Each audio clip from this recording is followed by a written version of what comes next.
book. It was challenging, the first one. Because he wanted to be in the place of love. Somebody came up with the idea. And he was 100% accurate in his prediction. Selenium, iodine, or calcium, you don't have to know any of that stuff. All you have to be able to do is chew.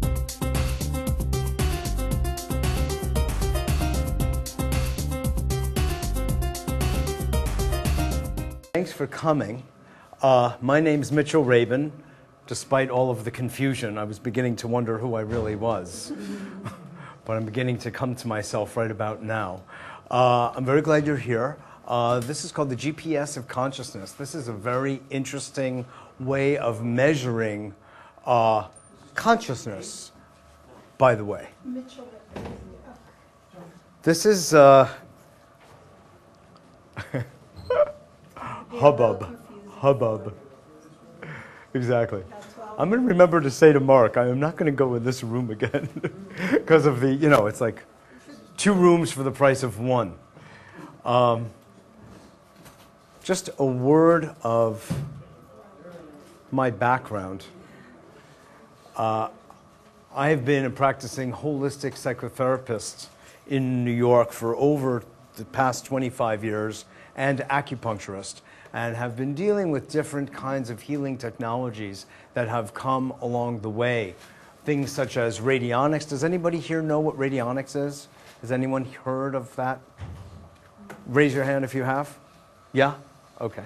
Does anybody know what an EEG device is? A neurofeedback device? Yeah? Okay, good. No, not heart. EEG, which is the brain. Distinct from, but I know what you're thinking. I can read your mind.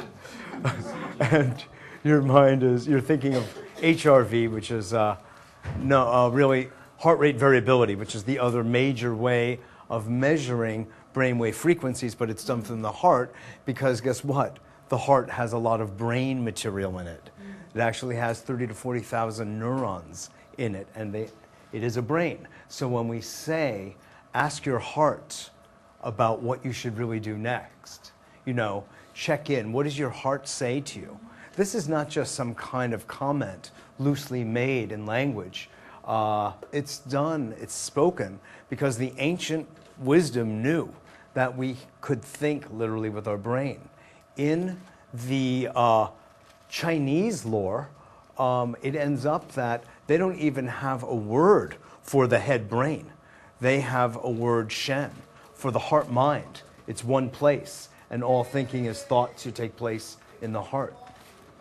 So, okay, boys, settle down. Talking about the Chinese, if you don't mind, I would actually like to open up with a phrase, a little verse from one of my favorite books, the poem that actually turned me on to the world of spirit and a higher intelligence that raised as an atheistic Jew in New York, I never was really exposed to a sensible understanding of the divine. I was told that it was really about a bunch of bah humbug until I read this little book, which is the I Ching. You familiar with it? The I Ching? This is the basis of Taoist philosophy. Tao, the Tao Te Ching, and it basically means the way. And Lao Tzu was a sage living in ancient China around 800, 750 BC. And he was on his ox leaving the little gated town when the gatekeeper of the town saw him and said, "Aha, you are the sage, Lao Tzu, aren't you?" Which really means old boy in ancient Chinese. That's all the ancient Chinese I know, by the way, just so you know, so you don't quiz me. But, and he said, no, I'm really not. He said, no, you are. You're the sage. I won't let you leave here until you share your wisdom with me. And that turned into the poem the guy wrote down on leaves. Excuse me. Could you, we're in the middle of a thing here. Supposed to be an A. This is A, correct? That's A. That's A? I don't know, but we're in the middle, if you wouldn't mind. It's a very awkward situation. I'm sorry. No, I understand. This is going to happen for the next 20 minutes, you realize that? No, absolutely not. So, you know what? This puts us into an interesting position which is related to the topic of today's talk.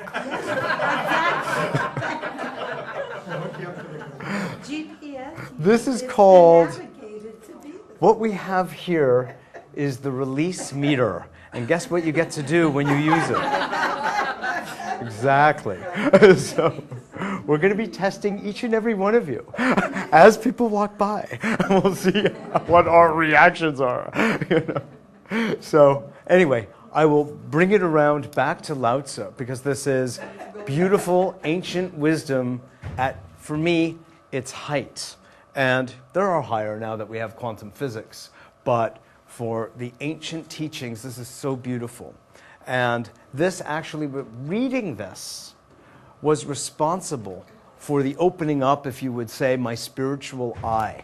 I had not had any sense of the divine at all until I read this. And you know, it happens that, you know, yes, I'm Jewish. I'm not a practicing Jew. I'm just Jewish by birth. But I'm bringing this up because the Jews are considered the people of the book. And of course, that's the Torah. And well, I wasn't reading the Torah, but I was reading. And there was something in the act of doing that that woke something up in me. So there is hope that even from something like reading, we can really actually get in touch with another vibration of our being. And that's why I wanted to read this to you. If you just contemplate this first verse, you know, I think it might be worthwhile. So, this is what it says. The Tao that can be told is not the eternal Tao. The Tao that can be named is not the eternal name. The unnameable,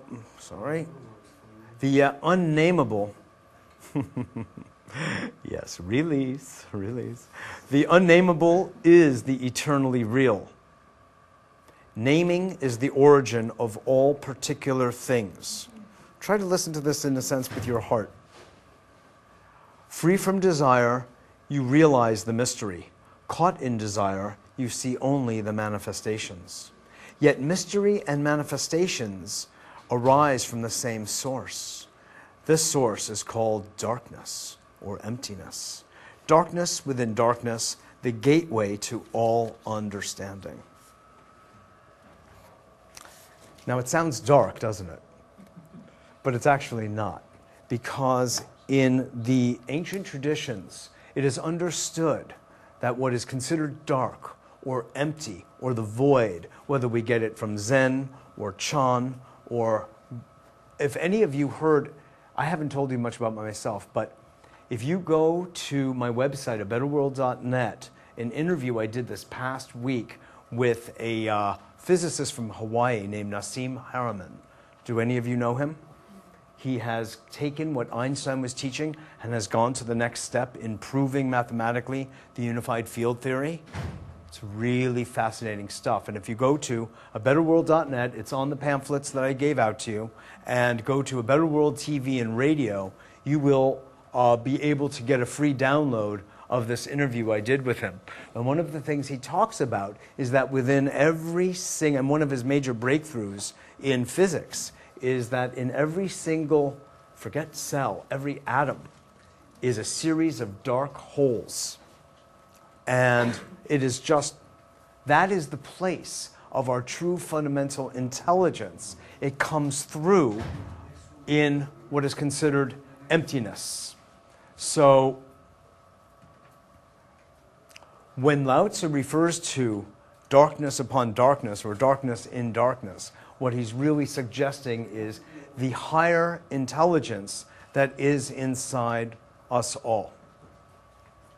And that is what we access when we clear the field and of all of the stuff that usually preoccupies us, all of the subconscious programs, all of the doubts, all of the fears that basically run our lives. We essentially live in what we can refer to as the reptilian brain. Now, I just asked you to take a look at the world and what it looks like. Does this look like it's being run by human beings or reptiles? I think you've got your answer. So, you know, that people have a cerebral cortex, that we can think and come up with the mathematics that we have, the science that we have, that we can fly to Mars, that we can do the extraordinary things that we do, and we're still blowing each other's brains out to settle matters of conflict. What's wrong with this picture? Are we on the same page? Okay. Even God, you know, even with our new president, God bless him, we are still sending troops to fight. So what we see is there's something really wrong with this picture. And how do we resolve this issue? How do we resolve all of the issues of excess greed, which has sunk the ship of our banking system and our economy is going down? What is this all a function of? What's it about? I mean, we all ask ourselves this. You know, like, what's the mind that is creating all of this? Because we know that everything is a function of mind, right? Everything comes from mind. And what we think starts to actually manifest. And for those who have seen the film, What the Bleep Do We Know? Did anybody see that film? Yeah? You can see an exquisite mapping of the neurophysiology of our brain, i.e., when we think, what actually happens in our brain, what synapses, what dendrites, what neurons become fused together, creating a thought and a thought pattern, and ultimately what we refer to as a neural net. And that becomes a thought pattern. And it's magnetic in nature, it's electrical in nature, and it's biochemical in nature. And the more these things get fused together, the more we're actually physically manifesting the material and the content through structure of that thought. So, you know, you see things like the law of attraction, and you see The Secret and all of this stuff. Well, you know, there's an actual physiological base to it. Are you with me? Are you getting this idea? That it's not just some hocus pocus metaphysical idea that we create our reality. It's, I'm kind of outlining to you sort of what it looks like and how it happens. It's very real. When you focus on something, you're actually formulating new brain material. You're giving neuroreceptor sites and neurons a focal point, attention. And in all of life, this is the power that we've got. We can focalize our brain in a certain way through our mind, which is our software basically, and we are changing our brain, which literally changes our experience. I mean, is this cool? You know? It's very powerful to talk about it and think about it this way because it puts us into the driver's seat of our own lives. Because otherwise it appears as though our lives are just running amok, willy-nilly, and you know, we think this and we think that, and then whatever happens, happens. But no, it's actually according to an already mapped out plan that we have access to and can shift and change by our choice. So our lives can really look like we want them to, but we have to access the software program to release and let go of the things that are bothering us, the doubts that we have, the functions of fear primarily. Fear of all things is a reptilian function. And if we don't clear that out, we'll just keep going back, like we go back to those same thoughts that we tend to do, and we relive them. And we're too scared to go do something, or we're too scared to take on this new risk. We're too scared to step up in the world and make a difference in the world. Whatever that may be, that fear that we all know intimately inside ourselves that stops us from being the great human beings we are, activating our coherent cerebral cortex, our frontal lobes that give us the power and the chance and the choice of being great, honestly, and of also being effective and efficient. If you want to talk about energy efficiency, it's a whole other part of my life dealing with energy efficiency having to do with green technology and our outer world. That's a whole other conversation and lecture, actually. But we can be energy efficient inside ourselves with the way we utilize our own energy, our own, as we say in Chinese, qi. I know one more ancient Chinese word. So, what does that have to do with this? Well, frankly, it has everything to do with this, because These subconscious programs that run us, how do you identify them? How do you find them? Where are they stored? You know, how do we uproot them? Well, the reality is we really can identify them, and we do have neurofeedback as one of the best ways to do that.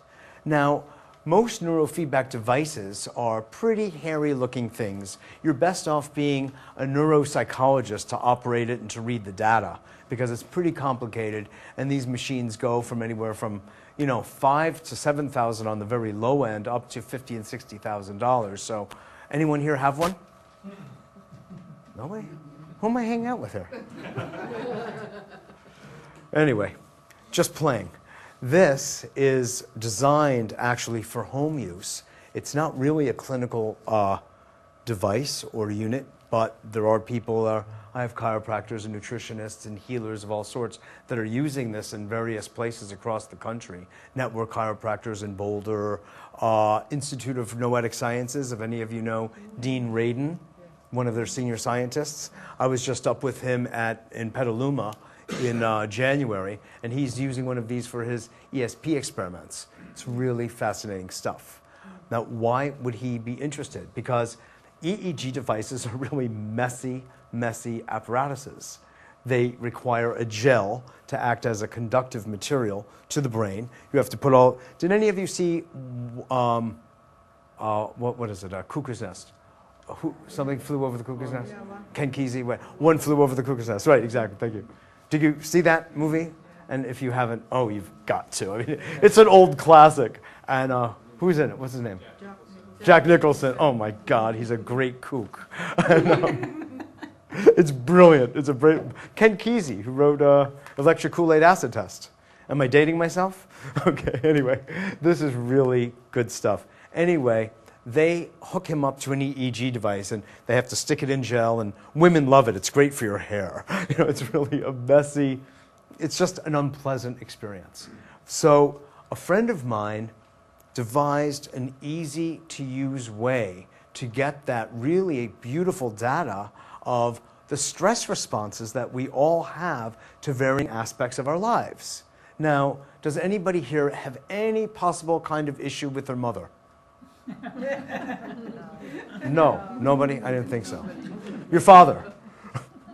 Yeah? A little? Okay. Of course, we all do, right? In one degree or another. And that's the thing. If it's a little degree, we're neutral and we can deal with our parents or our siblings or our loved ones or our bosses or our lovers, whomever, smoothly and easily and neutrally and calmly. And we can remain rational, okay? But if we're plugged in, if we're emotionally charged, what happens to our rational mind, right?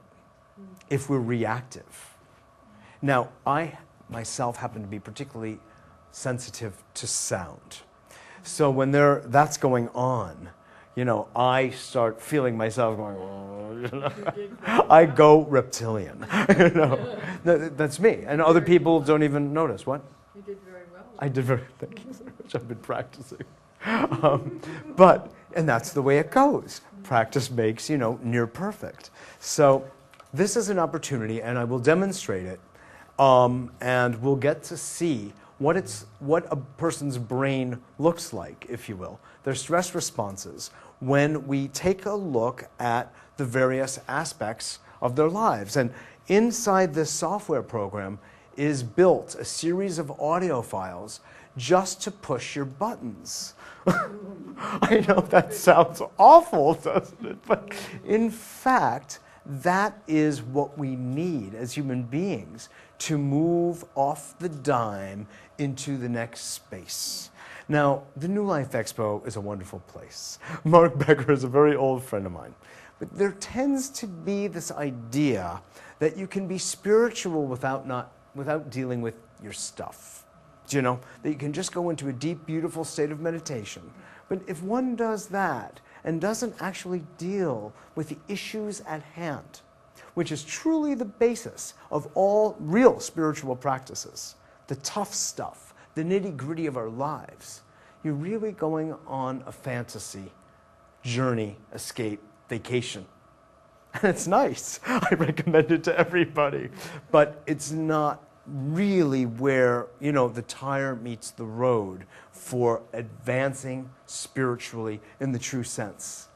The real advancement has to do with, best called probably, emotional maturity and integrity. And these are the hardest words to use in the human language because they're not sexy. They're just valuable. Are we still on the same page? Do you still like me? Are we getting along still? Okay. No, I'm saying this only because, it's kind of rough stuff and there are a lot of rough spots. But that's what this is all about. Getting to those rough spots that we all know and are deeply intimate with, those quiet inward conversations that we have with ourselves about our own fears and doubts about our own ability.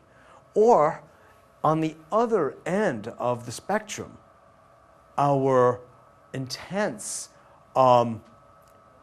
belief in ourselves, perhaps to the point where we're kidding ourselves about what we can really manifest. Do you know? You see that these are two ends of the same thing, same pole. So anyway, we can take a look. Oh, just to say about releasing.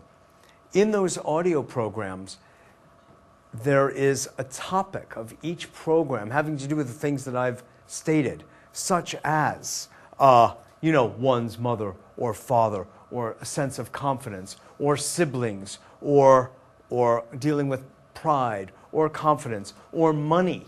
Is money a good one? Does anybody have feelings about money? Does everybody have plenty? So wherever we perceive, and there are many people who have lots of money in the bank who don't perceive that they're well-to-do, comfortable, secure, or wealthy for that matter. It's all a game of perception. So we have put these things on people with lots of money, and the stress levels go up. Because one of the problems with having a lot of money is you have to protect it. You have to make sure it doesn't disappear in the ordinary interpretation. So it actually brings up fear, just like somebody who doesn't have much money at all. It's just interesting. So ultimately what we see is it is very much a game of perception. So, who should we perceive?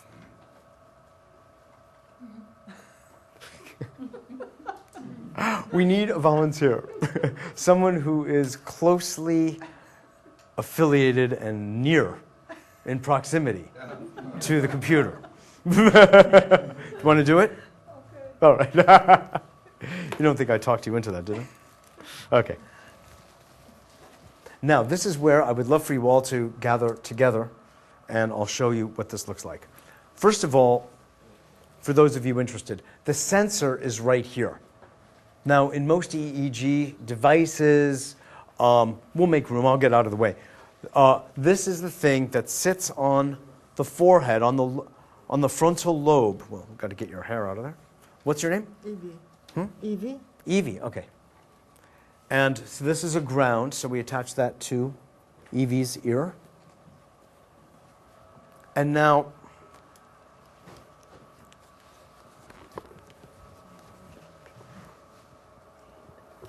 it's actually reading her already. But we'll put you in as guest, okay? Now, this is what it looks like. Now, I'm so sorry. I wish I had the... Roland, do you have any kind of cable with you where we could project this there? Wouldn't that be great? You didn't bring a cable. I should have discussed this with you ahead of time. Anyway, look. Can you move up a little bit? I want you to be able to take a look at Evie's brain.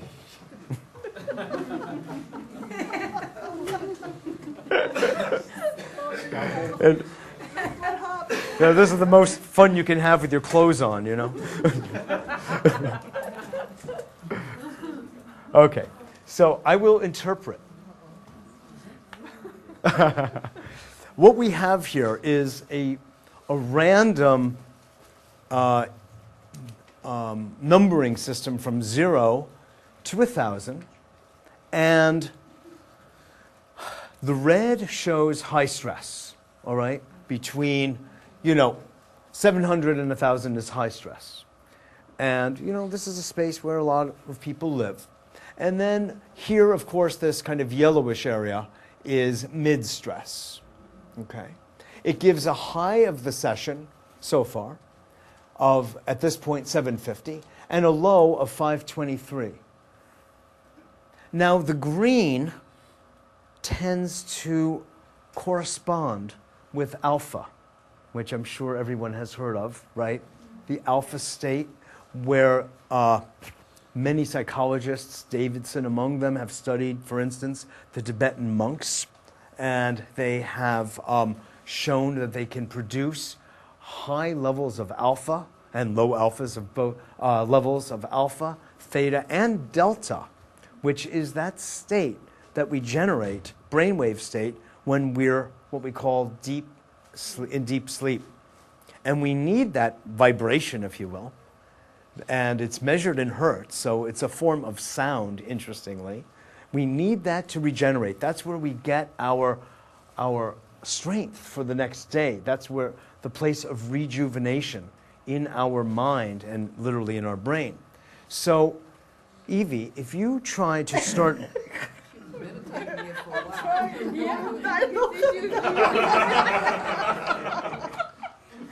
was trying to put it down. Listening to your voice. I was trying.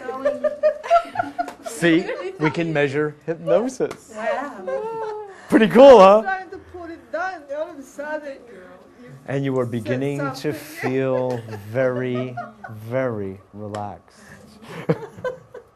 Okay. Okay, no, start to work, if you would, with your breath from your abdomen. Okay, diaphragmatic. From your belly, not that, out. So, you know, you look like you're like gaining weight with air. Okay? Do you know what I mean? Do you know how to do that? Okay, very good. You see the drop. Okay, now we haven't plugged her into something yet, like some of the hot spots that I was kind of referring to before. We're just letting her be right now. And we can do an experiment which involves all of us, if you want, where we can hold hands. And I do this frequently here. And we did it in the vibrational healing panel with actually a biofeedback device, if any of you were there last night, the life system. It's a whole different thing. But this is immediate feedback, almost virtually at a nanosecond, which shows us. So see, she dipped into an alpha. You know what's interesting? Do you feel the room right now? Can you feel that it's just quieter? Yeah. Except for me, right? But it is quieter. There's a general... Exactly. So let's actually do this first. Before we join hands physically, let's just all, in a sense, quiet down internally and do the same diaphragmatic breath from, in Chinese, we refer to this as the dantian, which is that little space right by the belly button where we go to rest, and it's essentially the source of generating qi in the body. So let's just all go there, and we can watch the screen as well, or your eyes closed, whichever you feel comfortable with, and see what happens as a group phenomenon, and we are also influencing the outcome.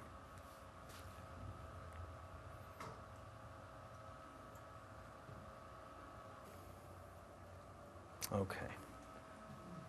Do you get that? We could make some pretty interesting inferences from what we just experienced here.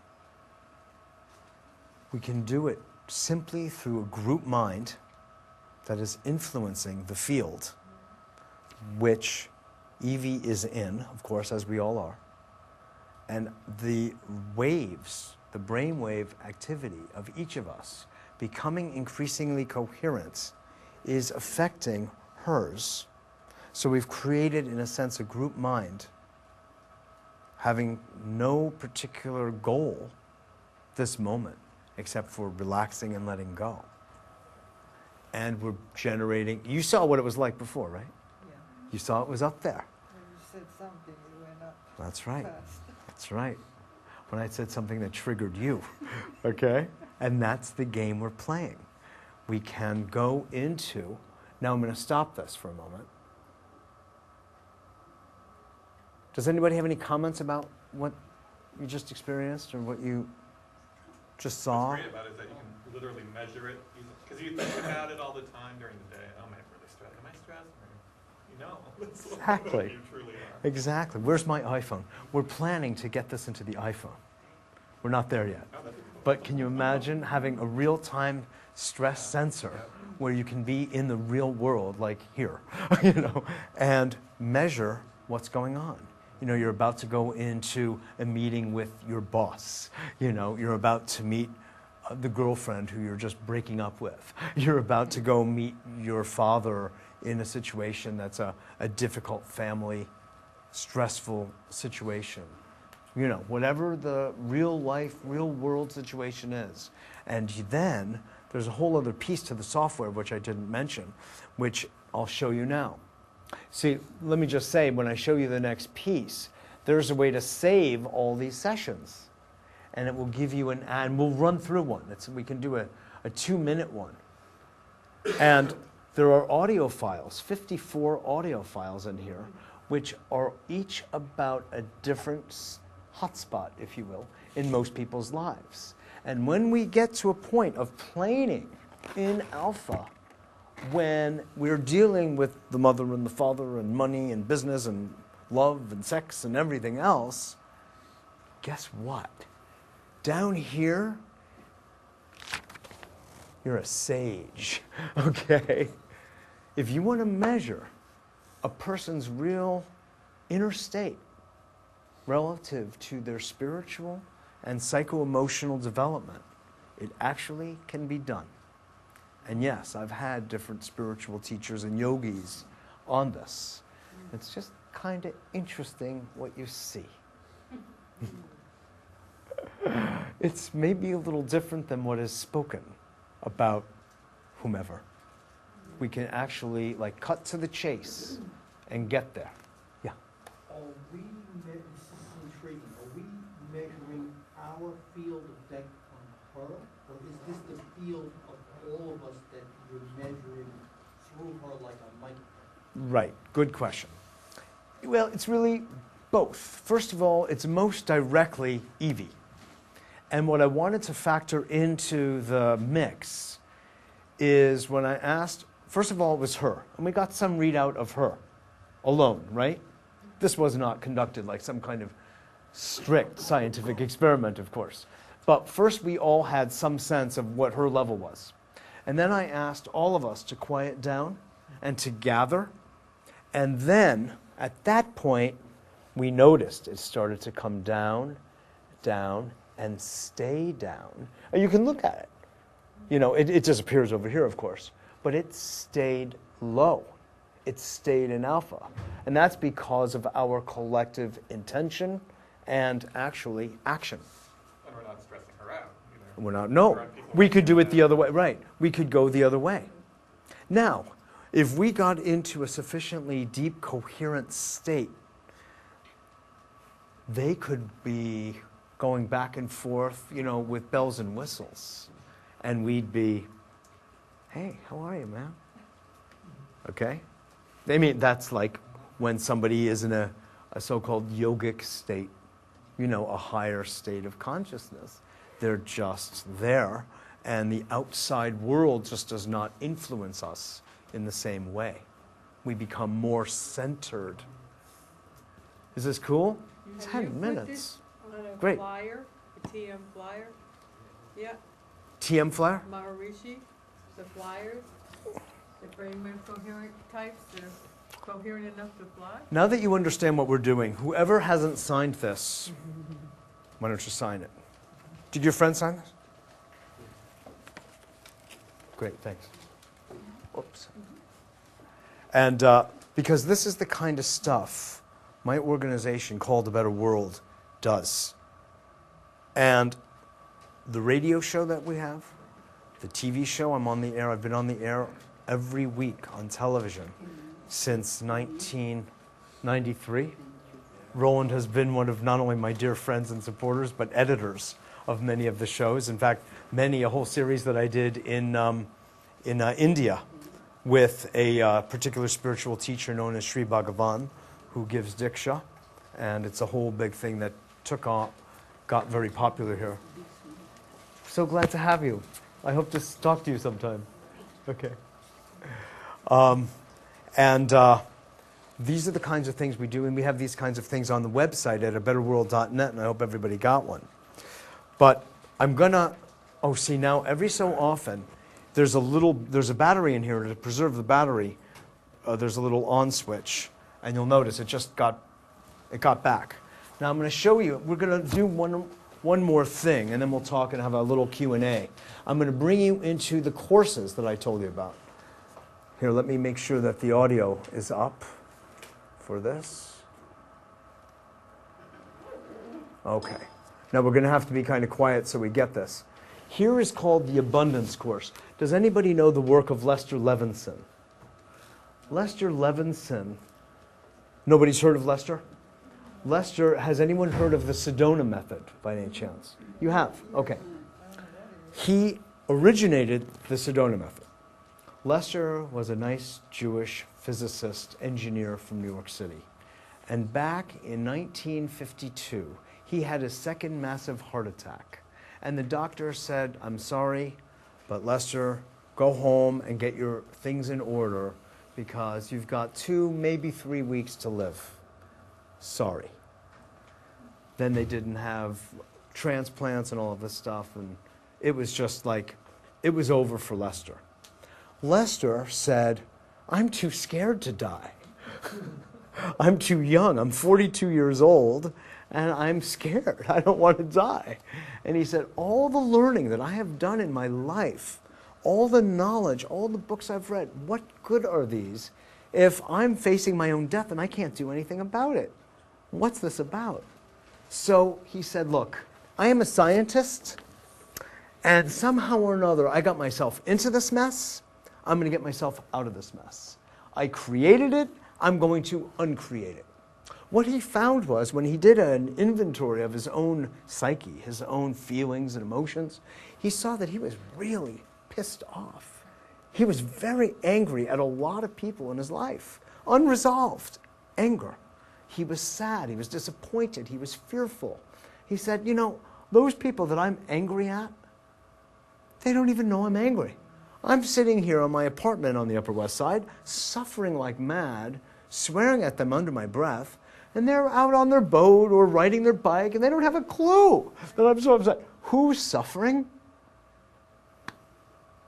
So he resolved to let go of the suffering and let go of all the emotions per person and go through his whole body and start to decontract his muscles. And when he did that, he also let go of a corresponding emotion. And he came to a place after doing this. He did not die, by the way, in 2 weeks. He didn't die in 3, he didn't die in 4. After 3 months, he became so awake, he became so clear that he is considered an American master, an enlightened master. That's Lester Levinson. Go Google him. Go to my website. I have a fair amount of material on him. Lester Levinson, Levenson. And then he, many years, you know, everybody knows Eckhart Tolle here. Yeah. Well, Lester was sort of like the Eckhart Tolle of the 50s and the 60s. He sat on park benches in Central Park and just listened to the birds sing, like Tolle did after his near suicidal depression. And he came out, you know, into, what's the park in, you know, in London, and sat around on a park bench like a homeless man for years until he got, Hyde Park, right, until he got inspired to start teaching. Well, Lester did the same thing.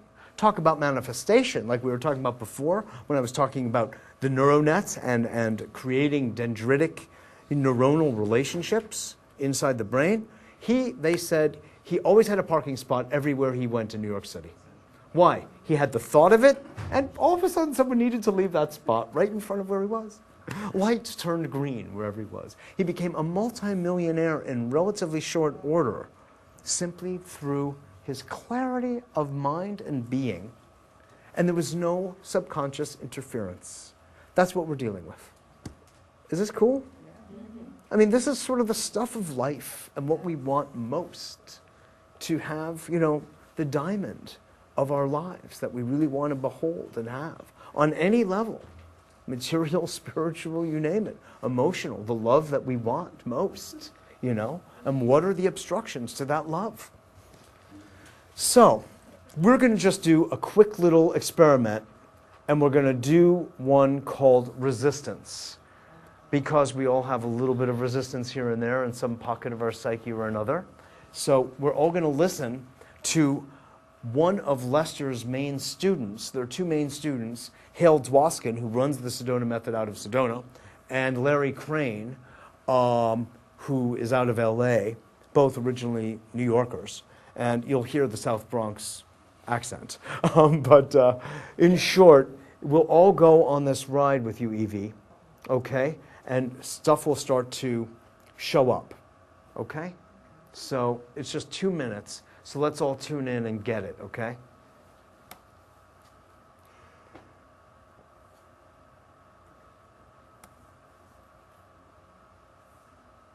Could you let go of resisting? And more? And more? Could you let go of clutching? Just try to follow the Just allow instruction. that energy to pass through.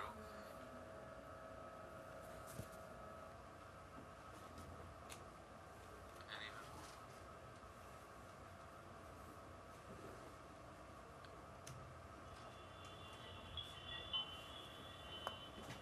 even more. Okay. Stop. I won't. I will in a moment. I want you all to see. It generates an average number of that 2-minute session. The average number is 594. Okay, you saw that we didn't get as low because we were dealing with an actual subject that we were resisting. And so what we would do is start to work with ourselves and repeat and loop that, for instance, until we start to get it down into the green. That green would represent a real clearing of our body and nervous system, of the imprints related to our resistance on whatever subject might come to mind relative to what we might be resisting. And anyway, that's a quick summation of what this is. These are available on the website at abetterworld.net. They don't cost $5,000 or $20,000 or $50,000, but they do cost $1,295 and whatever shipping or whatever.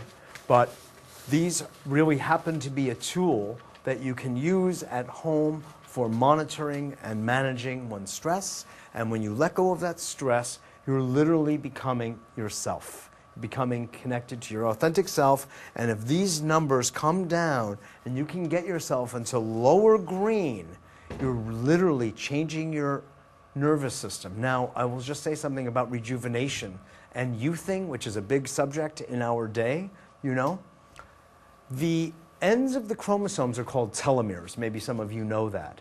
And those telomeres get shortened. These are responsible for our longevity and for our youthfulness, and even as we grow older.